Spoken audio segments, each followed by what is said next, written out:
Good morning, Fit family. Hope you're doing great. Happy Tuesday morning. It's been a very, very busy morning this morning with the workout, with the phone calls, conference calls, and if you notice, man, I got a shirt on, man. That's rarely ever happens. That means I do have some serious meetings and things that I need to attend to today, which is totally out of the norm and something I don't really normally like. I like to be my workout clothes, and shirt really, this kind of stuff, man, is so uncomfortable and it's just not really me, So anyways, what I want to talk to you about is, the old saying, man, they always say that you are the average of the 5 closest people you hang around with, right? And everybody says that's true, and so many people, validate that. I mean, if you, hang around, hang around, like I said, if you hang around the people that you hang around with, that's your average, that's who you are. Well, if that's really, really true, my question to you is, what are you going to do about it? I mean, what are you going to do? And let me tell you what I do. For me, I work way too hard. I get up at 3 o'clock in the morning, we'll work till 10 o'clock at night. I bust my ass every single day to better myself in every single way. And if I'm doing that all day long, and if I'm doing that and I have goals, and I'm getting up at 3 o'clock in the morning, meditating, reading my goals, going at it, and I feel like somebody in my inner circle is bringing me down and is messing up my so-called average and is bringing my average or average of my inner circle down, then what I need to do is have a serious talk with them. And kind of give them a warning. I'm like, look, hey, dude, hey, whatever it is, man, I say, hey, I need you to step it up. I need you to step it up not only for your own sake, but for our average sake. We need to help each other. We need to elevate each other. We need to be there for each other. We need to be able to jointly make ourselves better. And that's what the camp does. We get together, and as a group, as a community, we make each other better. And your inner circle that's what it's all about. Is for you to get together and be able to for you to be able to elevate yourself, right? So sometimes your inner group, your inner circle, they start slacking off and stuff like that, and part of the group, part of your inner circle is for you to be close enough to call them on their bullshit, to call them on their BS, to let them know that that's not acceptable. This is not what this group is all about. This group is all about to elevate each other, and all that kind of stuff. Like, say, for example, if I'm 2 minutes late, I want my group to say, hey, Sam, you're 2 minutes late. If you expect us to be here 10 minutes earlier, then you're 2 minutes late. You need to be. I appreciate that. That's constructive criticism, because, I'll be a hypocrite if I'm preaching one thing and I'm not doing that. And that happens from time to time.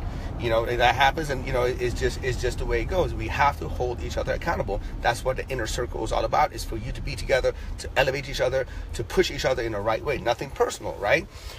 And our, as an inner circle, if somebody comes and approaches me, a lot of times people don't approach me, and because they don't want to say something to me, because they're so-called scared. You know what I mean? And it's not that they're scared. I don't think I'm an intimidating guy. God, for God's sakes, I'm 5'5" on a good day.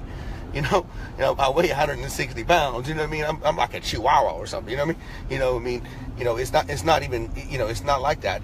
But they're scared because they know that I'm not going to put up with any excuses. I'm not going to put up with their BS. I'm going to call out their bullshit before time.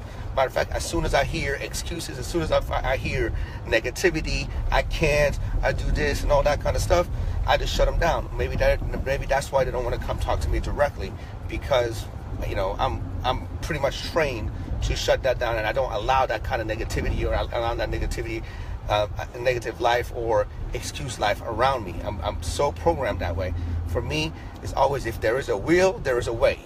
If there's a will, there's a way. Like in our program, I mean, just look at our program. Our program, there's people in wheelchairs gone through the program, have lost weight. We have a 66-year-old who's lost 80 pounds. We have, we have people through chemotherapy who've lost the weight. We have people with prosthetic leg who've gone through the program and lost weight.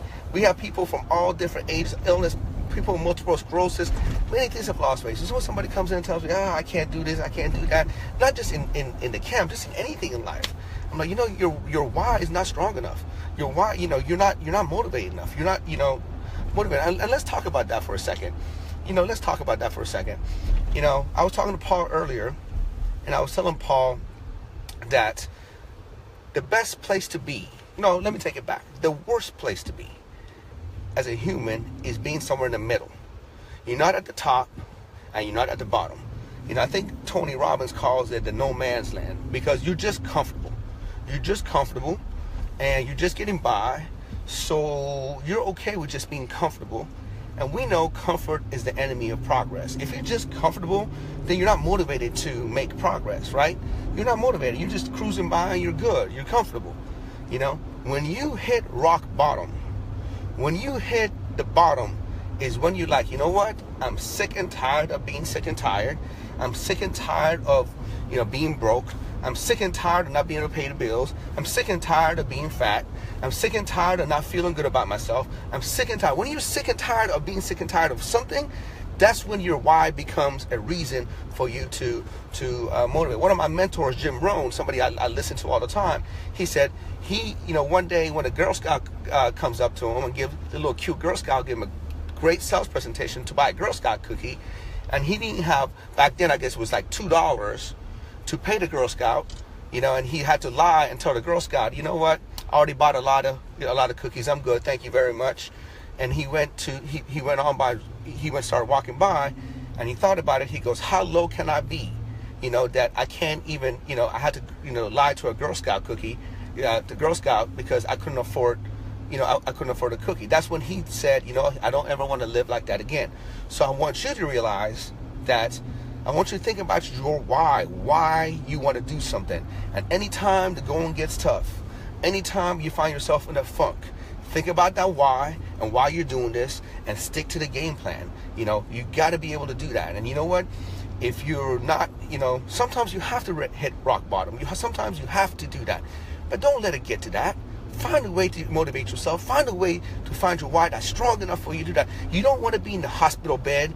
You don't want to have a heart attack. You don't want to, have diabetes, high blood pressure. Then all of a sudden now your why is strong enough. And sometimes what I don't understand is some people who have diabetes, who have high blood pressure, who can reverse all of that stuff with just walking a little bit every day and eating a little bit every day, but is shutting their mouth with donuts and cookies and coffee and all kinds of stuff. That's why I don't understand, because that's just freaking selfish.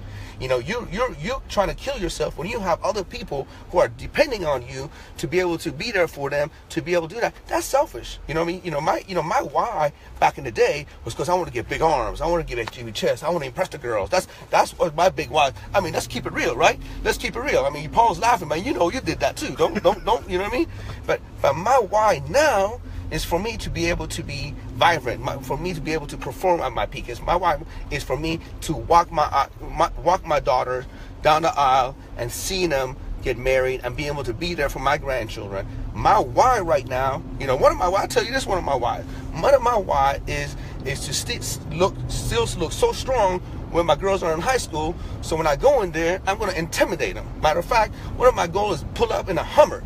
I'm going to get one of those H1 military Hummers, and I'm going to pull up with like a 20-inch arms, and I'm going to walk up there. I mean, hey, this is my why. I mean, it is what it is. I mean, everybody has their own why, but I'm going to try to my girls are cute.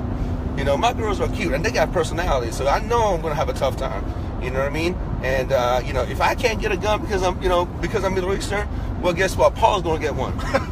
Paul's going to get one, and, we're going to follow my girls. And, you got to play these kind of games with yourself. What is your why? For me, like I said, now it's about health, about fitness, about what I want to see my grandchildren. And like I said, when the pain of staying the same is greater than the pain of change, that's when change happens. Let me say that again. When the pain of staying the same is greater than the pain of change, that's when change happens. So most of you right now, you're not in pain enough. You're not in pain enough. You're okay being just cruising by. You're okay with, I don't look good, but I don't look bad. I'm not in great health, but I'm not in bad health. My blood pressure is just a little bit up. It's not too up. You're not in pain yet. But you know what? Find your pain. Find your pain and work that to your advantage. Find your pain. Find what it is there that's going to motivate you. and find that and work your pain, man. You do not want to be somewhere in the middle. Middle is the, like I said, comfort is the enemy of the progress. You don't want to just cruise by comfortably. I hope that made sense. Thank you for listening to my rant. I got to go to a meeting. Your boy got a, nice shirt on, and I'll talk to you soon. God bless you all.